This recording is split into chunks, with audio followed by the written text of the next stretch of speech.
केना छी बौआ सब? फेर आइ दादी आबि गेलखिन एकटा खिस्सा लऽ कऽ। सब आबि जाओ एकदम आओ सब। केना छी सब? हाँ सब अब ठीक है। अब सबके स्कूलो खुजि गेल।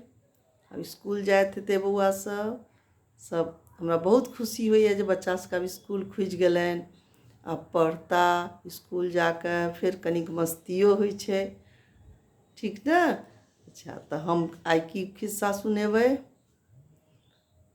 संतोषके फल। संतोषके फल की होइ छै तऽ बहुत नीक होइ छै। संतोषक फल जे होइ छै से बहुत नीक होइ छै।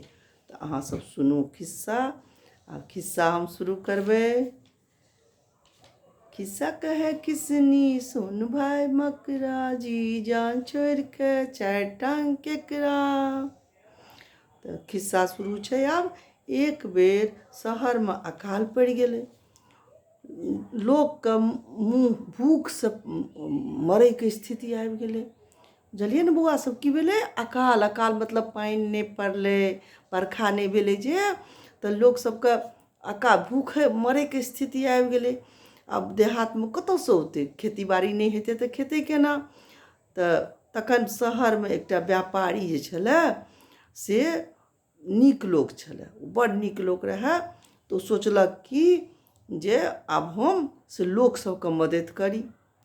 तऽ केना कयल जाय? तऽ सोचलक, घोषणा करा देलकै ढोल बजा कऽ, डिम डिम डिम डिम डिम डिम डिम डिम ढोल बजौलकै। कहलकै जे सुनै जाओ से सेठ जी काल्हिसँ से सबके रोटी सेठ जी ओहिठाम बाँटल जेतै। सेठ जी सबके रोटी बँटथिन। ताहि दुआरे सब कोइ बच्चा सब जतेक छै सब रोटी लै लऽ औतै। दोसर दिनसँ सेठ जीके घरके आगूमे बच्चाके भीड़ लागि गेलै, खूब भीड़ बच्चा सबके लागि गेलै। बच्चा सब धक्का मुक्की सब करऽ लागल रोटी लए। एकदम रोटीवला छिट्टा जे रहै ताहिमे छोट रोटी रहै, पैघ रोटी रहै, सब रङ्गके रोटी रहै, तरह तरहके रोटी सब रहै। आब बच्चा नेना सब कहै छल जे हम लेब बड़का रोटी, तऽ हम लेब बड़का रोटी, जेना अहाँ सब करै छियै। तऽ बड़के रोटी सब मँगै। तऽ लेकिन होइ तऽ छलै से नहि, ककरो बड़का तऽ ककरो छोटका भऽ जाय। तऽ बड़का रोटीके लोभमे धक्का मुक्की बढ़ैत चल गेलै। ओतऽ दूरमे एकटा छोट बचिया छलैए, से कोनमे ठाढ़ भऽ कऽ आ सबटा देख रहल छलै। ओ चुपचाप ओ बच्चा लड़की ठाढ़ छलै, बचिया मतलब लड़की ठाढ़ छलै। तखन सब बच्चा रोटी लऽ कऽ चल गेलै। तखन ओ आगू आयल तऽ छिट्टामे एकटा छोट रोटी टा बचल छलै। एकेटा रोटी छोट सनके एतेटाके बचल छलैए। तऽ ओ बचियाके रोटी लऽ कऽ खूब प्रसन्न भऽ कऽ ओ घर चल गेल। खूब खुशी भेलै ओकरा छोटो रोटीसँ, बहुत खुशी भेलै। किया कि ओकरामे संतुष्टि छलैए, ओ संतोष छलै ओकरामे, लालची लोभी नहि छलै बच्चा।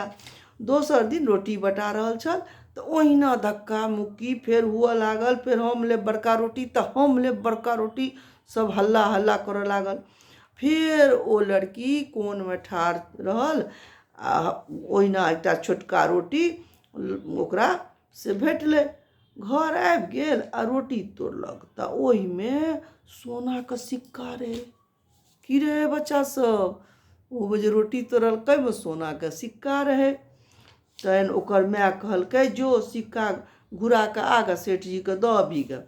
सेठ जीके बच्चा गेलै सिक्का दै लए, ओ बचिया तऽ कहलकै कि जे सेठ जी ई तोहर पुरस्कार छियौ, किया कि हम देखऽ चाहै छलियै कोन बच्चा सबसँ बेसी संतुष्ट अछि, केकरा लोभ लालच नहि छै, ताहि दुआरे हम ई सिक्का तोहर छौ, तोँ लऽ ले। लेकिन बच्चा बाजल नहि, एना हम लोभी भऽ जायब। की भऽ जायब? तऽ हमरा लोभ आबि जायत हमरामे, ताहि दुआरे ई सिक्का हम नहि लेब, हम लोभी भऽ जायब। हमर पुरस्कार तऽ भेट गेल जे आन बच्चा जकाँ हमरा धक्का मुक्की नहि करऽ पड़ल। हम तऽ आरामसँ ठाढ़ रहलहुँ आ ठाढ़े ठाढ़े हमरा रोटी भेट गेल। ताहि दुआरे से कोनो दिक्कत नहि भेल। एहि बातसँ प्रभावित भ ओकर अपन पोषपुत्री बना लेलक। की भेलै? ओहि बातसँ, बच्चाके बातसँ सेठजी प्रभावित भऽ गेलै, बहुत ओ प्रभावित ओहिपर भेलै। तहन ओ की केलकै, मतलब ओकरा बातपर बड्ड नीक लगलै तऽ ओहि बच्चाके ओ अपन पोषपुत्री बना लेलक। तहन तऽ ओकरा मस्ती छलै बच्चाके, ओ तऽ सेठजीके बेटी भऽ गेल। ताहि दुआरे कहै छै जे संतोष राखू, संतोषके गाछमे मेवा फड़ै छै। कहल जाइ छै संतोषके गाछमे मेवा फड़ल जाइ छै। तऽ सब बच्चा कहियौ जय मिथिला, जय मैथिली। फेर दादी आगू खिस्सा लऽ के औथिन। अहाँ सब से लाइक कमेंट जरूर करब जे खिस्सा केहन लागल। बाय बाय।